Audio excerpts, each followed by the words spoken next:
On est parti donc sur un peu de radioactivité. Donc on est sur la radioactivité, je vais d'abord faire un rappel de secondes. Donc déjà, on va regarder ce que c'est qu'un élément, donc un noyau, tout simplement, qu'on note symboliquement X. J'ai Z ici, j'ai A. Ça, je rappelle que c'est le nombre de protons. Ça s'appelle aussi le numéro d'atome.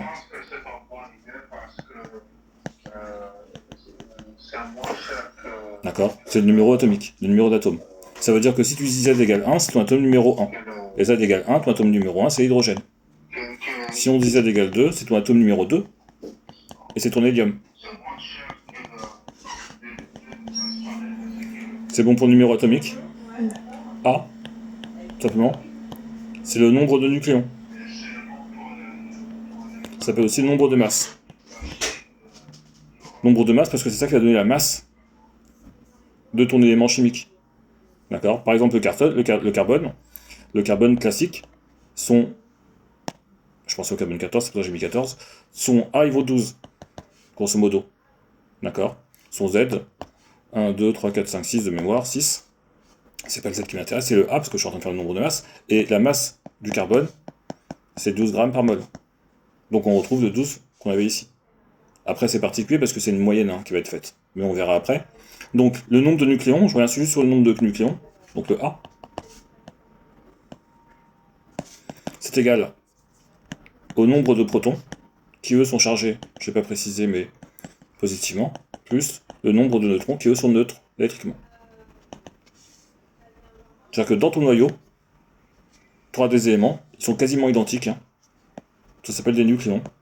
Il y en a, ils ont une particularité, ils sont chargés plus, c'est les protons. Il y en a, ils n'ont pas de charge, c'est les neutrons. Ils ont quasiment la même masse. La masse du neutron est quasiment égale à la masse du proton. D'accord? Souvent on dit directement masse du nucléon. Voilà pour un élément chimique. Voilà, un noyau plutôt, on va dire que ça c'est le noyau. Et donc, après, là on nous parle en seconde, on nous dit un élément chimique est caractérisé par son numéro atomique. Tous les représentants, atomes ou ions d'un élément chimique, donnés ont donc des noyaux contenant le même nombre de protons. C'est-à-dire que si tu me dis c'est du carbone, automatiquement son Z il vaut 6. T'as pas le choix, sinon c'est pas du carbone.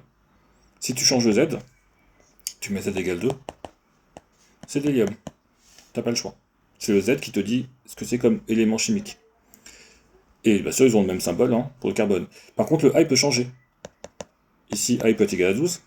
Et il se trouve qu'on a aussi du carbone, qu'on appelle le carbone 14, qui lui est un petit peu radioactif. D'accord? Et donc, dans la nature, t'as de lui. Peut-être que t'en as d'autres, je les connais pas par cœur. Peut-être que t'as du carbone 13, j'en sais rien. Peut-être qu'il est stable, pas stable, peut-être qu'il n'existe pas. J'en ai aucune idée. Mais, grosso modo, pour calculer, donc, parce que tout à l'heure on a parlé de la masse molaire du carbone, 12 grammes par mol. En réalité, c'est pas exactement 12 grammes par mol. Ce sera, parce que dans la nature, tu auras de celui-ci et de celui-ci. Je ne sais pas en quelle proportion, mais je sais que lui, c'est en toute petite proportion. Il n'y a pas beaucoup de carbone radioactif. Et que tout simplement, ta moyenne, ta masse molaire du carbone, ce sera une moyenne de C carbone 12 et de C carbone 14. Et s'il y a d'autres carbone, ce sera avec la moyenne, avec la pondération en pourcentage de ce qu'on a dans la nature. D'accord? Si on a beaucoup de carbone 12, la masse molaire elle sera proche de 12. Si on a beaucoup de carbone 14, la masse molaire elle s'approche de 14. Vu qu'on sait que la masse molaire du carbone c'est 12, on peut imaginer que majoritairement dans la nature il y a ça, et qu'il y a un petit pourcentage, quelques pourcents, voire 0,3%, voire 0,1% de carbone 14. Ça marche pour l'instant? Alors, des noyaux, donc tant qu'on y est, ce sont des isotopes ceux-là, les deux carbones qui sont ici. Celui-ci et celui-ci. D'accord? Celui-ci aussi, mais je ne sais pas s'il existe, donc je l'ai barré. Ce sont des isotopes, définition de deux éléments isotopiques, ou deux éléments qui sont isotopes. Ils ont le même nombre de protons, mais un nombre de nucléons, donc de neutrons, différents. Voilà pour ça. Ne pas confondre une réaction chimique, d'accord, une réaction ou une transformation nucléaire. Une réaction chimique, ça fait intervenir des électrons. Et donc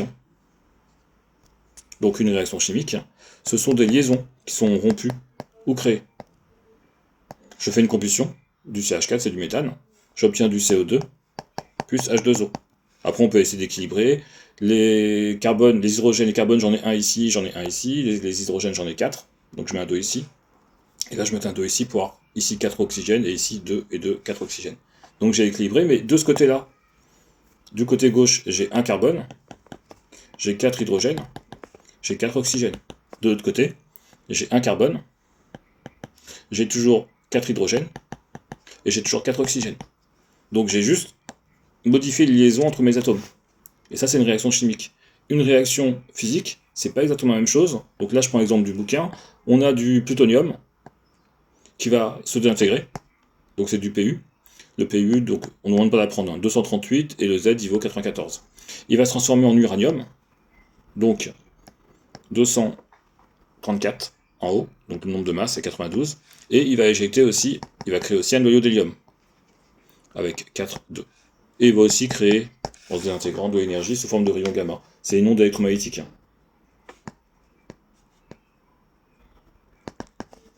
Donc une onde électromagnétique. Ici on a le visible. On a ici donc les rayons. Donc ici c'est le rouge, donc les infrarouges. Ici on a les UV. Et quand on continue à descendre, on a les rayons gamma qui sont ici. D'accord. Donc c'est pas des ondes électromagnétiques qui sont visibles. Voilà. Et donc ici, ça c'est une réaction nucléaire. On voit qu'on a un élément de plutonium, et à la fin on n'a plus de plutonium. Par rapport à une réaction chimique, j'ai du carbone, j'ai toujours du carbone. D'accord. Donc voilà un petit peu pour ça. Par contre, il y a un truc qui est bien dans les équations de réaction nucléaire, parce que ça, ben, on pourrait dire que c'est une équation de réaction nucléaire. Donc on peut voir si c'est bon. Donc on a du plutonium. Donc je prends le même exemple qu'il y a ici, hein, 238, 14, qui se transforme en uranium 234, 92, et plus un noyau d'hélium avec un 4 et un 2. Et qu'est-ce qu'on remarque? Le nombre de charges est conservé. Le nombre de charges chez les protons, 94 est égal à 92 plus 2. Et le nombre de masses, donc 238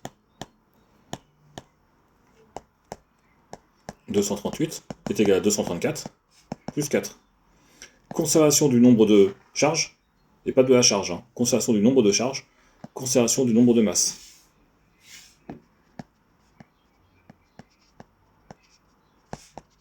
Du nombre de charges,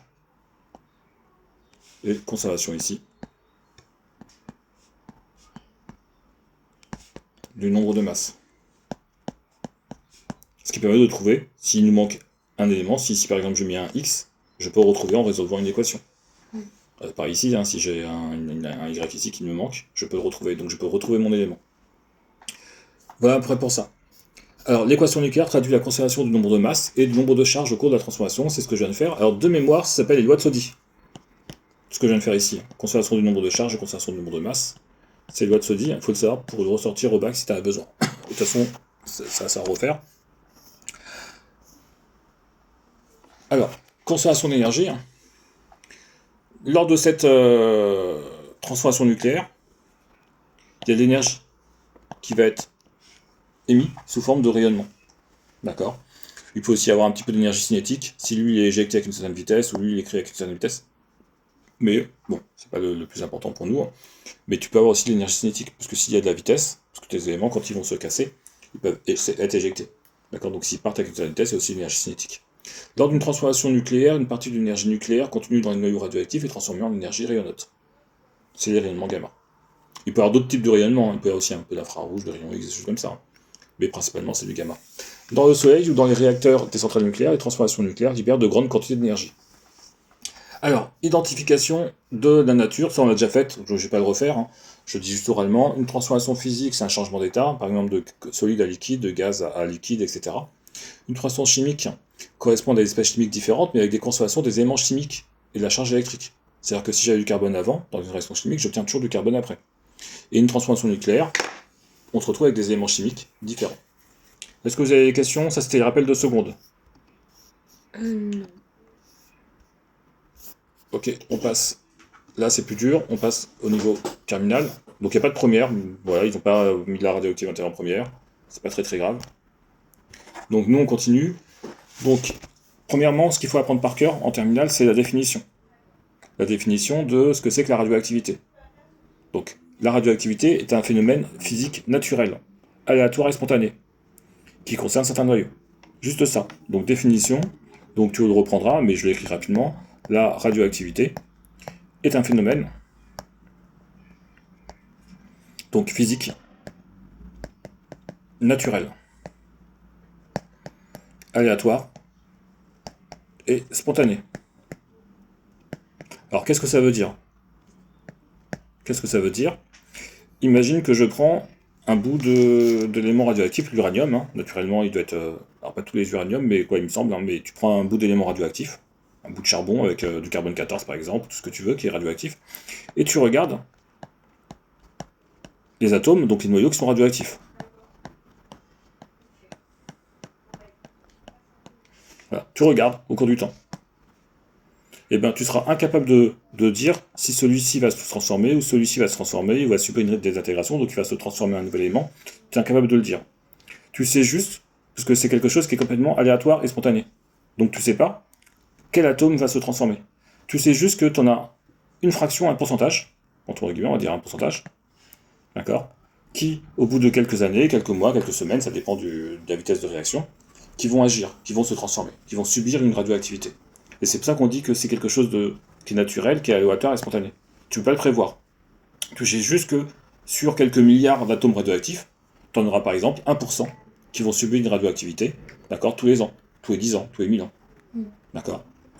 Au cours d'une détonation radioactive, un noyau instable, qu'est-ce que c'est que la radioactivité? C'est un noyau instable se transforme spontanément tout seul en un noyau d'un autre élément chimique. Cette désintégration s'accompagne de l'émission de particules et d'un rayonnement gamma. La particule, c'est ton nouvel élément, d'accord, et d'un rayonnement gamma. Donc, on donne un exemple ici avec du cobalt. Donc, le cobalt 60. Alors, on précisera toujours, quand on a des éléments radioactifs, le nombre de masses. Parce que si on te dit cobalt, on sait que le Z, à nous on ne sait pas, parce qu'on n'avait pas appris par cœur, mais techniquement, on va voir sur une table, on sait que c'est Z27. C'est du cobalt. Par contre, le 60, il peut changer. Ça peut être du 59, du 61, etc. Donc, on te dit, le cobalt, il se désintègre spontanément en un noyau de nickel,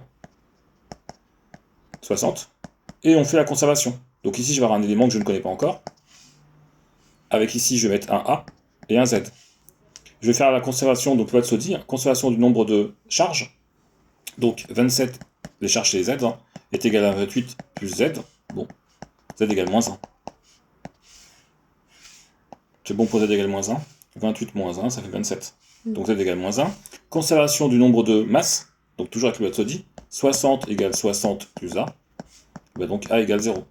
Donc l'élément inconnu X qui était ici, eh ben, c'est un élément dont le Z il vaut moins 1 et A vaut 0. Techniquement, ça s'appelle un électron. D'accord. Après, tu vas voir qu'on va créer des électrons positifs. Ça s'appelle des positons. Ou des positrons. De vocabulaire, sauf s'ils ont encore changé. Hein. Et tu peux aussi éjecter, en général, des noyaux d'hélium. D'accord. Donc ce sont... donc c'est des noyaux d'hélium, hein, He. Ce sont les trois éléments, grosso modo, pour nous, hein, qu'on va pouvoir éjecter dans une réaction. Ici, ça s'appelle une radioactivité β-. Ici, ça s'appelle une radioactivité β+. Et ici, c'est une radioactivité alpha. Attention, c'est pas un gamma comme ça, hein. C'est un alpha, comme ça. D'accord. Alors, ça veut dire que c'est le seul élément qui est créé, parce que on a ici le noyau père, ou la mère. C'est peur. Le père. Et là, c'est le fils. D'accord. Et ça, c'est l'élément qui est éjecté, en plus. Mais bien sûr, il y a toujours des choses qui vont se passer, il y a toujours un fils qui va être créé. Ok pour ça. Et donc, bah, selon le type d'élément qui est éjecté, on dira que c'est une radioactivité β-, β+, ou gamma. Ou alpha, pardon, pas gamma. Donc là, on a, bah, je refais rapidement ça, j'aurais préféré avoir plein d'exemples. Bon, il n'y a pas d'exemple. Il n'y a pas d'exemple avec des équations. Il n'y a pas d'exemple avec des équations. Je vais juste prendre ça. Donc, supposons que j'ai une équation avec un élément père qui se transforme en fils. Ça, c'est le fils. Et qu'il y a une radioactivité β-. Donc là, je vais créer β- ici. β-, ça veut dire que je vais éjecter un électron. Automatiquement, en conservation du nombre de masses, ici, il me faut A. Et ici, il me faut Z plus 1. Donc, dans une β-, tu crées un fils qui, dans le tableau périodique, c'est décalé d'une case. vers la droite. Mm. D'accord. Donc si on avait, par exemple, j'ai pas le tableau périodique sous les yeux, en deux têtes, mais si j'ai du carbone, je crois qu'à côté du carbone, c'est de l'azote, il me semble. Le Z niveau 7, 1, 2, 3, N, je revérifie, hein, je connais pas par cœur. Hein. Donc, 1, 2, 3, 4, 5, oui. Donc ça veut dire que si jamais j'avais du carbone, pardon, c'est pas le, c'est celui qui est avant, parce que c'est niveau 4, 5, 6, 6, c'est bon. Donc si j'ai du carbone qui subit une radioactivité bêta-, je sais pas si c'est possible, hein, il va se créer, il va se transformer en azote. Il va se décaler d'une fois, parce que le carbone sont à niveau 6. C'est bon pour l'instant, c'est ce que je te raconte. Oui.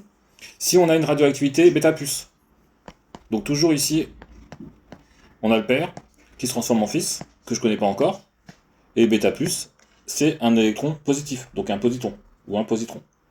Ici, conservation du nombre de masses, j'ai A ici, et ici, je vais avoir Z-1.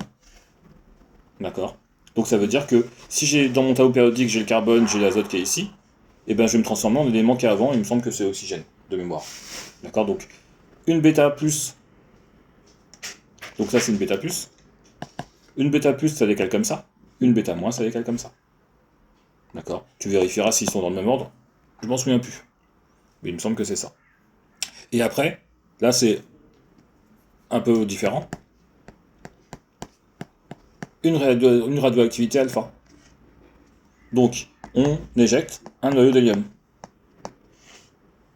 Donc ça veut dire que ton fils, ici, et ben ici il vaut A-4, et ici il vaut Z-2. Et donc là, il faut aller chercher dans le tableau périodique l'élément qui correspond à ça. Alors, bien sûr, c'est toujours ça hein, pour l'élément. On regarde le Z-2. Hein. D'accord. Donc on a reculé deux fois, de deux cases. C'est bon pour l'instant? Oui.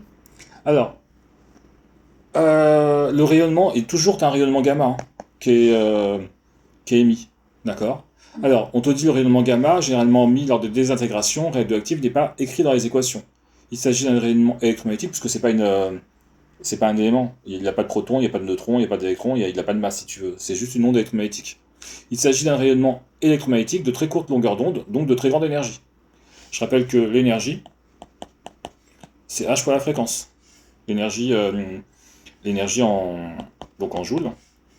Là, c'est la constante de Planck. C'est de l'ordre de 10-34 joules seconde. Et ça, c'est la fréquence en hertz. Et les hertz, c'est les secondes moins 1. Donc la constante de Planck, je me souviens plus des chiffres qui sont avant, hein, mais c'est de l'ordre de 10-34. Alors, on l'a sous les yeux, hein, 6,63 fois 10-34. Donc plus ta fréquence va être élevée, plus ton énergie va être forte. Je rappelle que quand on a, nous, le truc des longueurs d'onde, d'accord, on a le visible qui est ici, on a entre 400 et 800 nanomètres. Ici, on a les UV. Ici, on a, là c'est plutôt le contraire, ça dépend dans quel sens on va. Ici, on a, donc, vu qu'on est en rouge ici, on a les infrarouges. Ici, on a les UV.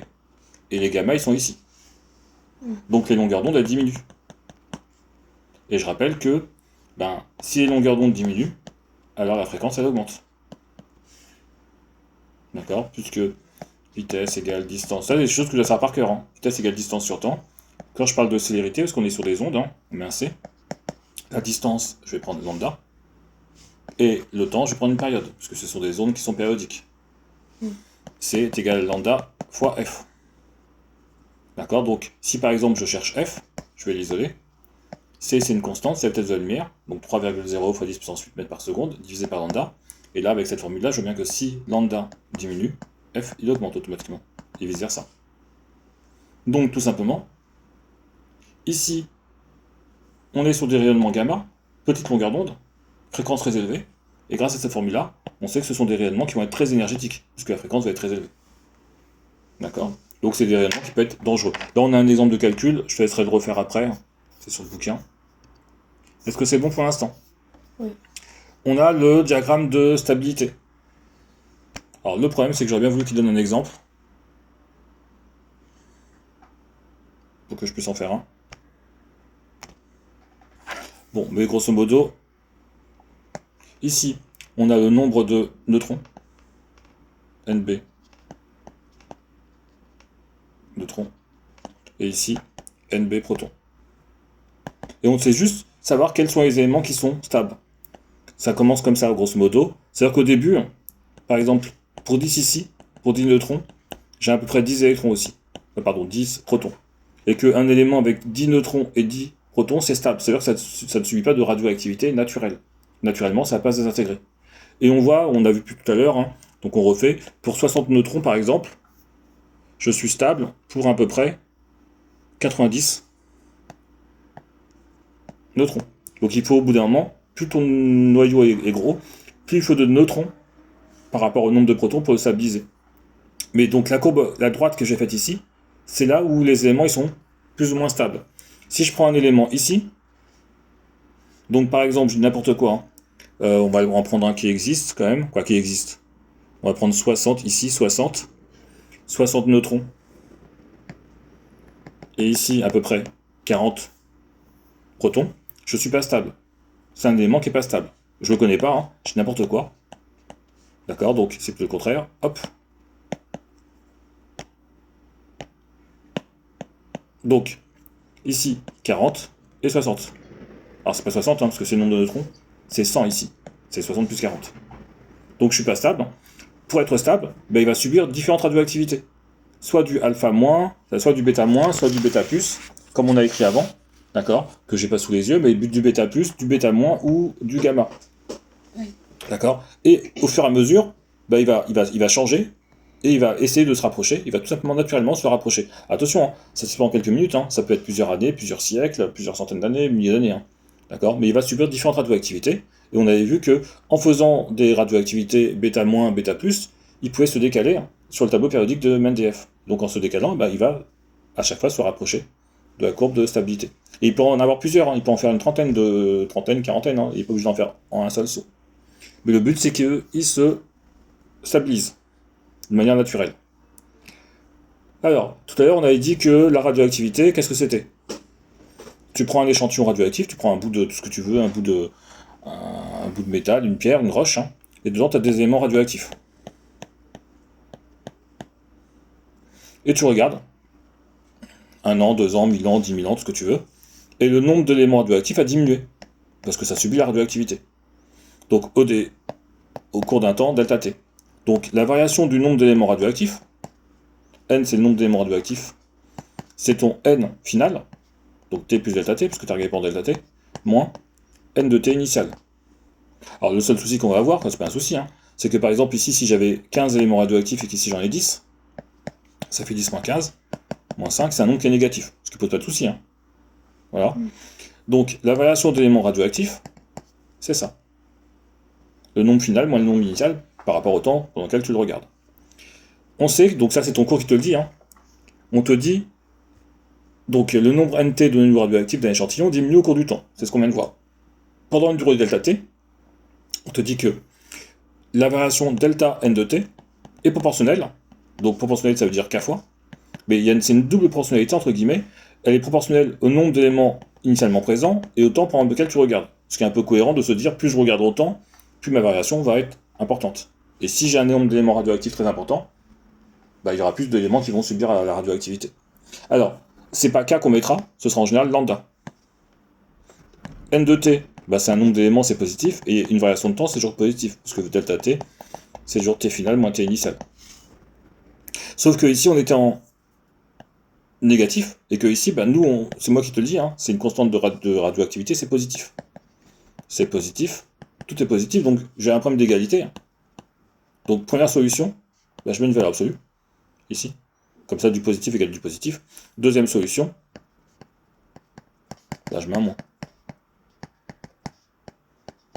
C'est cette solution que j'ai adoptée, c'est quand même plus simple. Et je continue sur ça. Là, on te demande de savoir le faire, mais sans de tout comprendre par cœur. Hein. J'obtiens ça. J'ai juste pris delta t, j'ai mis de l'autre côté. Et nous, on va regarder sur un temps très très court. On va faire delta t qui tend vers 0. Tout simplement, on va dire qu'on va prendre la limite quand delta t tend vers 0.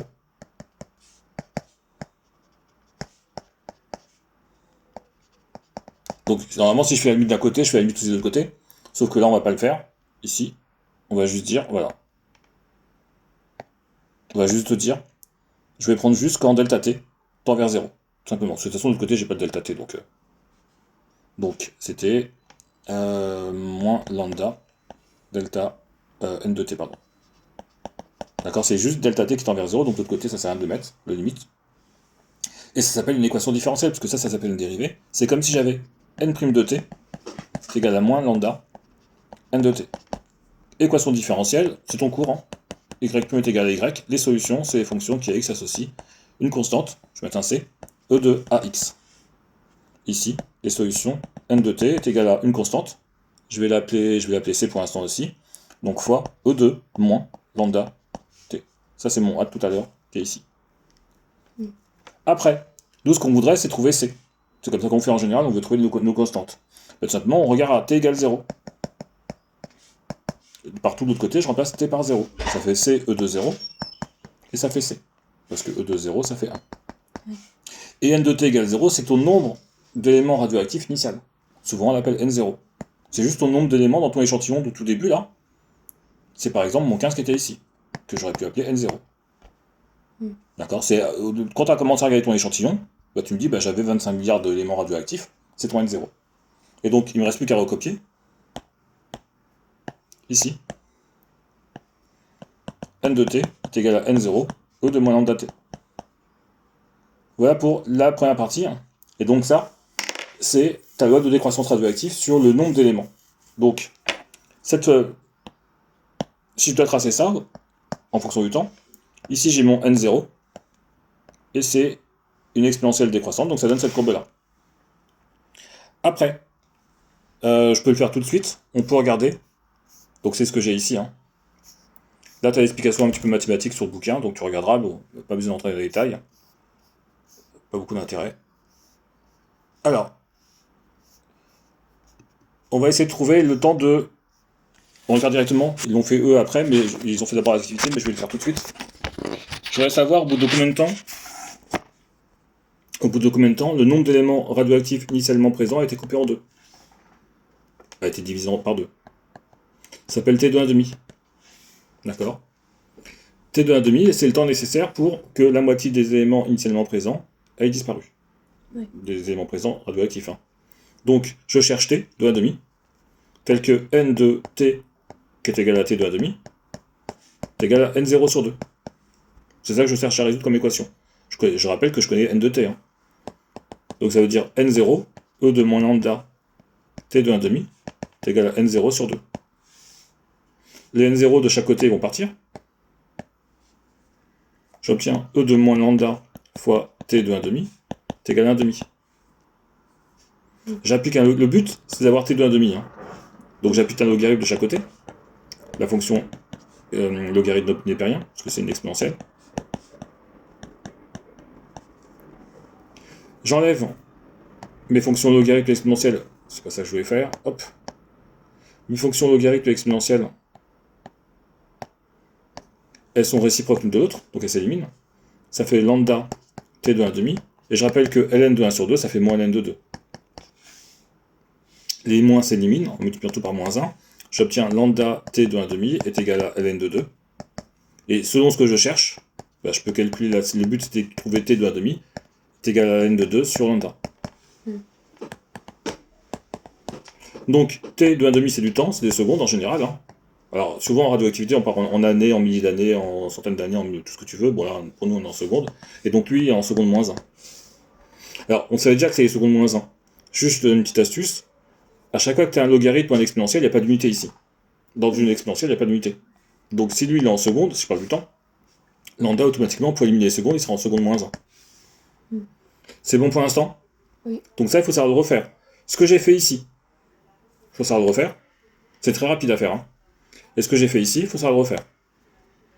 D'accord? Ça fait partie des connaissances à avoir. Il nous reste l'activité. Alors, juste une petite chose. Si on te donne lambda, qui est ici, tu peux calculer t de 1,5.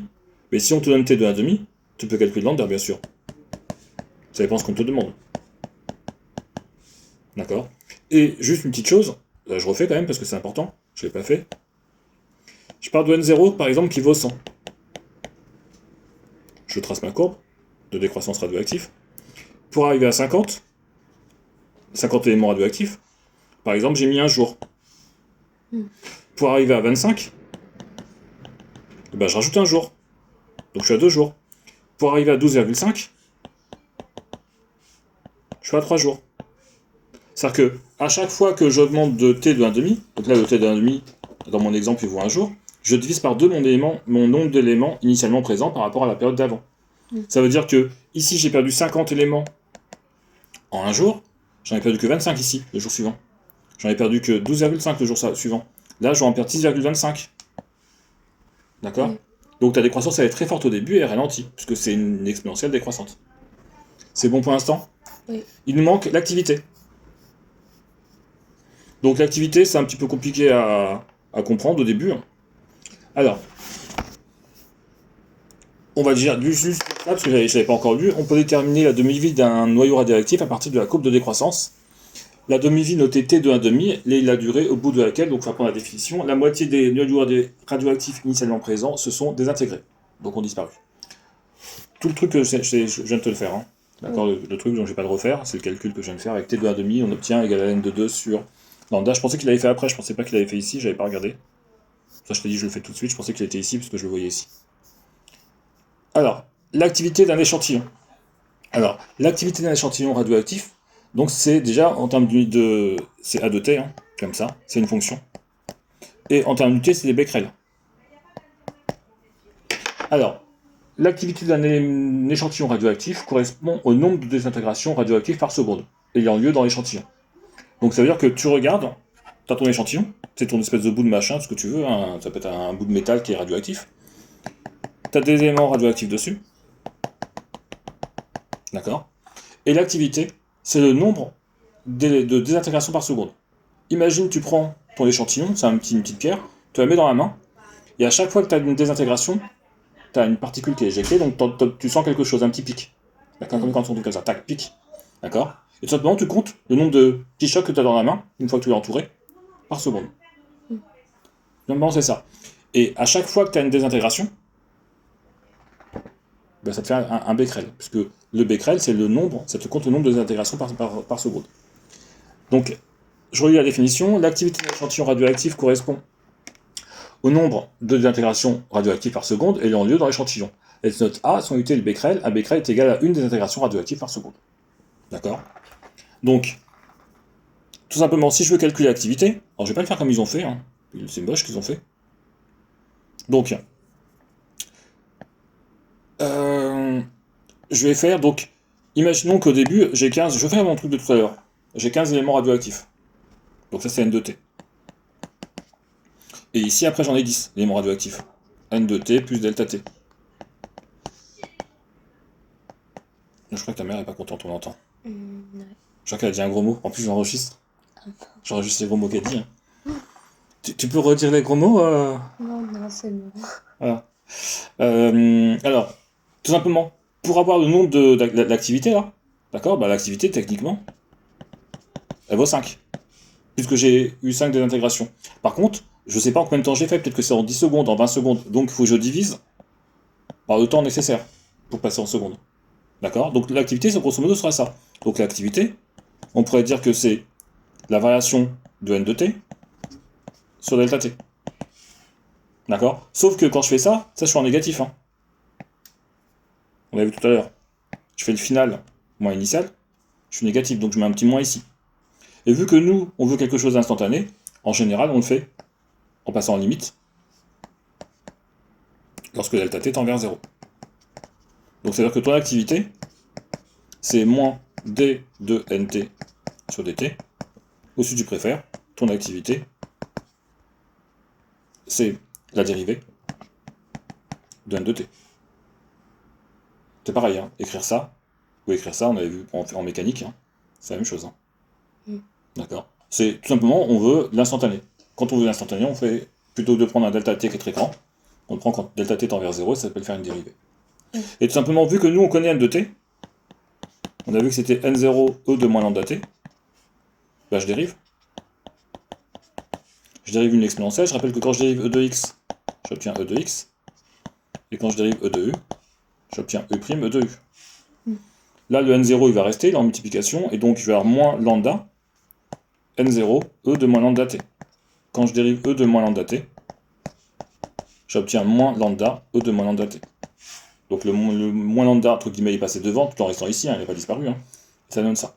Ici, je remarque que j'ai toujours mon n de t ici qui reste. Hein.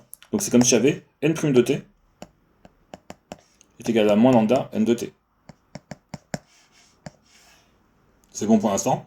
Je laisserai le refaire après, de toute façon, il faut le faire. Hein. Et je reviens juste sur mon activité. Je vais la mettre en rouge. L'activité, on a dit que c'était ça. Donc c'est moins n' de t. Donc ça fait moins tout ça.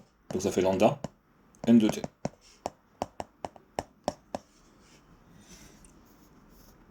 C'est ce qu'on a ici.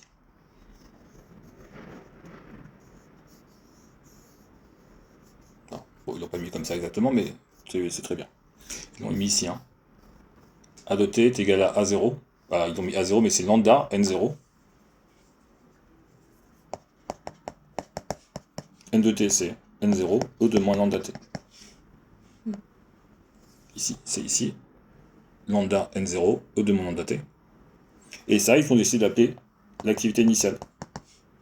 A0. Parce que AT égale 0, ça fait A0. Voilà. Je vais essayer de refaire après toute seule. Juste, à quoi ça va nous servir, tout ça? Tu pourras faire de la datation en carbone 14. Par exemple, je t'explique rapidement le principe du carbone 14. Ça, c'est moi.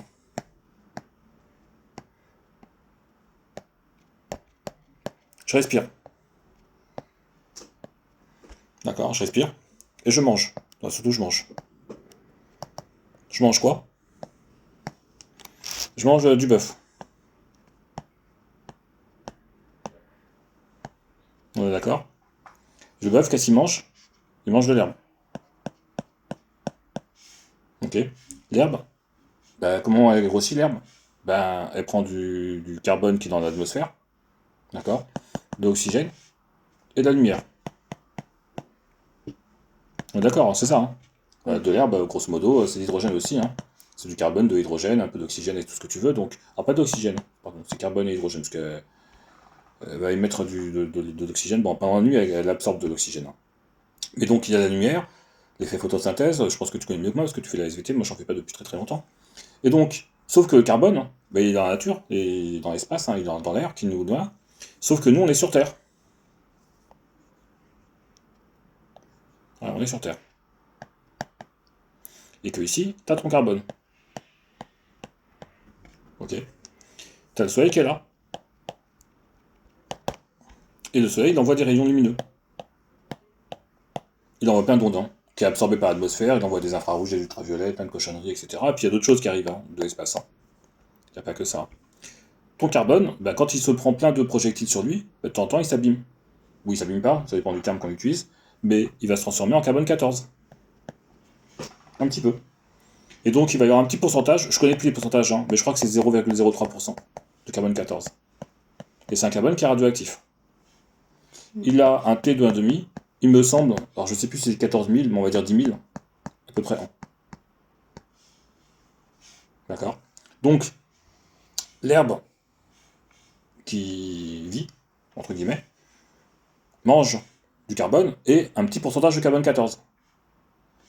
Le bœuf, la vache, elle mange du carbone 14 et moi j'en mange. Et à partir de là, ben, j'ai du carbone 14 sur moi. D'accord? Parce que j'ingère du carbone 14. Un petit pourcentage. Hein. Et ce taux, il est fixe. Ce taux de carbone 14. Je sais, encore une fois, je ne sais pas si c'est 0,03, mais c'est un petit pourcentage. Hein.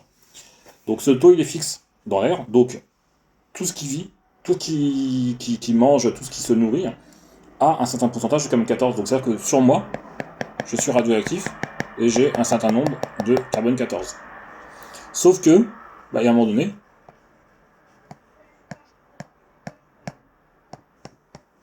je vais partir. Donc, on va supposer que ça c'est on m'a enterré, d'accord? Et vu que je ne mange plus, bah, mon taux de carbone 14, mes 0,03% de carbone 14, ils vont pas être renouvelés. Puisqu'on a vu que c'était un élément qui était radioactif et donc naturellement il disparaît. D'accord? Donc, au début, j'en ai un pourcentage qui vaut 0,03 et ce pourcentage il diminue. Donc, tous les 10 000 ans, si la demi-vie du carbone 14, ça s'appelle une demi-vie, hein, de 10 000 ans, tous les 10 000 ans, le pourcentage, le nombre est divisé par 2. Et donc, j'imagine que le pourcentage, pareil, il va être divisé par 2.